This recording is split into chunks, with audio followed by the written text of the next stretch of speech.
नमस्कार, आप देख रहे हैं DRM टाइम्स 24 न्यूज। शुरू हो चुका है, आरंभ हो चुका है। इस कार्यक्रम को अपनी ऊर्जा प्रदान करते हुए समय निकाल कर यहाँ पर आए, बहुत बहुत धन्यवाद। उनके कार्यक्रमों में दें तालियां बजाकर आप खैर वकम जरूर करें, हौसला अफजाई जरूर करें। जोरदार तालियां आप लोग बजाइए भाई, कम से कम दिवंगत आत्मा मोहम्मद रफी साहब और मौसमी साहब को यादगार है खूबसूरत से शाम आपको हमेशा और हमारे सबको अन्य सभी कलाकारों को धन्यवाद देती हूँ। सबसे पहले मैं एक जी को धन्यवाद देती हूँ, उन्होंने हमें दिया है और सभी उनको धन्यवाद बहुत नमस्ते। और हम लोगों को रफ़ी जी की कहना क्या है उनके बारे में, उनको तो शायद हम लोगों को ये सांस्कृतिक हमेशा होना चाहिए और समाज में इनका हम लोगों को जो आने वाले हम लोगों को जो आने वाले जनरेशन उनको और मैं सबसे पहले उनका भगवान का शुक्रिया करती हूँ कि जिन्होंने मुझे इतनी शक्ति दी कि मैं कर सकूँ और सब कुछ उन्होंने किया है। और उसके बाद हमारे जो लोग हैं जिन्होंने छोटी से छोटी भी मेरी मदद की है, छोटा भी सहयोग जिन्होंने दिया है मुझे, बहुत लोगों ने दिया है। हमारे यहाँ तमाम जो बैठे हैं लोग, पंकज भाई, दिवाकर भाई, शिखा, उर्वशी जी, मीनाक्षी और हमारे सूरज जी, तो मैंने सबका शुक्रिया अदा करती हूँ। और मैं इससे ज़्यादा क्या बोलूँ, बस रफ़ी साहब को और मौसमी जी को मैं दिल से, चूँकि मैं एक कलाकार हूँ और बाय हार्ट मैं रफ़ी साहब जी को पसंद करती हूँ, उनके गाने पसंद करती हूँ। और हमारे मौसमी साहब वो एक बिहार के लेजेंड थे और चूँकि मैं इस लाइन में उनके ग्रुप से आई थी तो इसलिए उनको एक श्रद्धांजलि देना मेरा फर्ज बनता था। एक गुरु होने के, वो गुरु थे हमारे, तो एक अच्छे शिष्य होने का एक फर्ज बनता था मेरा। और बस आप लोगों ने मुझे बहुत सहयोग दिया। और हमारे नवनीत सर जी मैं तो आपको नहीं जानती थी बट मैंने आपसे रिक्वेस्ट किया और honestly you are so good, thank you ma'am. और मैं बहुत खुश हूँ कि मेरा ये छोटा सा भी जो कोशिश था वो सफल है।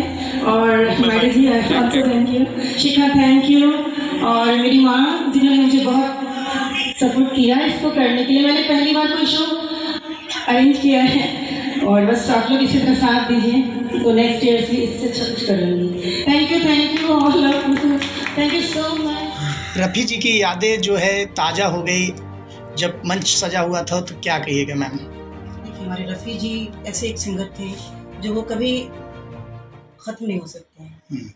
और वो हमारे बहुत सारे ऐसे सिंगर्स हैं जो रफ़ी जी की आवाज़ को प्रेजेंट करके उनसे उनका चल रहा है हर चीज़। तो रफ़ी जी एक ऐसे सिंगर थे जो कभी आप उनकी आवाज़ को कभी भूल नहीं सकते।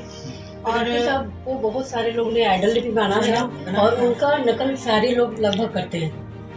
मुझे लगता है कि कम से कम 80% तो रफ़ी साहब का नकल ही करते हैं, जो उनका आवाज़ निकाल के अपना पेट भर रहे हैं, खर्चा पानी चला रहे हैं, घर द्वार चला रहे हैं। तो ये हमारे लिए बहुत सौभाग्य की बात है कि रफ़ी साहब ने उनको छोड़ के ये सब चीज़ें गई हैं, जो उनके लिए हम लोग उनका आइडल बना के उनको ऑब्जर्व करके लोग जी खा रहे हैं। इससे ज़्यादा क्या हो सकता है? एक मैम रुक जाओ। शुरू की यादें जो है अब दिलों में बस रही हैं। तमाम कलाकार थे, मंच सजा हुआ था, कितना अच्छा लग रहा था। क्योंकि ये हमारे लिए काफ़ी सौभाग्य की बात है जो हम लोग ये प्रोग्राम को, इवेंट को ऑर्गेनाइज कर सकें। और मैं एकता वर्मा हूँ और मैंने एक छोटी सी कोशिश की थी कि मैं एक प्रोग्राम को अरेंज करूँ, उनको ट्रिब्यूट दूँ और जितने भी बिहार के जो प्रसिद्ध हमारे सिंगर थे, जो प्लेबैक सिंगर हैं, जो फिल्मों में गाते हैं, रफ़ी जी की आवाज़ की जो नकल करते हैं, तो वो तमाम यहाँ मौजूद थे। आप लोगों ने सुना ही होगा और सब ने बहुत अच्छा परफॉर्मेंस दिया। और ये इवेंट तकरीबन बड़े ऊंचे पैमाने पर हर जगह मनाया जाता है। रफ़ी जी का शो हर जगह होता है। हमारा शो भी बहुत काफ़ी सक्सेस रहा है और सारे लोग अभी हमारे जो सिंगर्स आए हैं वो सारे बड़े सिंगर्स। दिलों में रफ़ी जी बसते थे, आज ताज़ा हो गई, क्या कहिएगा रफ़ी जी के बारे में? बस उनके बारे में मैं एक छोटी सी, मैं नाचीज़ हूँ, मैं रफ़ी साहब के बारे में क्या बोलूँ। उनके बारे में भूलने का मेरे पास तो शब्द ही नहीं है। बस एक वो फीलिंग्स है, क्योंकि मैं एक आर्टिस्ट हूँ, तो वो जो फील है उनके जो गाने हैं, बस मुझे संगीत से प्रेम है, इसलिए मैंने इसको अरेंज किया था। और हमारे जो एक और आप जो और मासूमी जी हैं, चूँकि वो अब इस दुनिया में नहीं रहे और आप लोगों से छुपा नहीं है कि वो बिहार के लिए क्या थे, तो एक ट्रिब्यूट मैंने उनको भी दिया है, क्योंकि मैं उनके ग्रुप से ये शो वो करते थे और हर साल बड़े ऊंचे पैमाने पे करते थे। पहला आज मंच था जो पहली बार आपने कोशिश किया और रफ़ी जी की यादें जो है ताज़ा की, क्या कहिएगा? मैंने पहली कोशिश की कि मैं उनको रफ़ी साहब को श्रद्धांजलि दे सकूं और लोगों से उनकी यादों में जो भी वो गाए हैं, जो पुराने गीत हैं, जो आप बहुत सारे लोग कम ही सुनते होंगे, बट फिर भी थोड़ा सा गुनगुना दीजिए रफ़ी जी। जुदा न होंगे हम तुम, जुदा न होंगे गर तुम भुला न दोगे, सपने ये सच ही होंगे हम तुम, जुदा न होंगे हम तुम, जुदा न होंगे।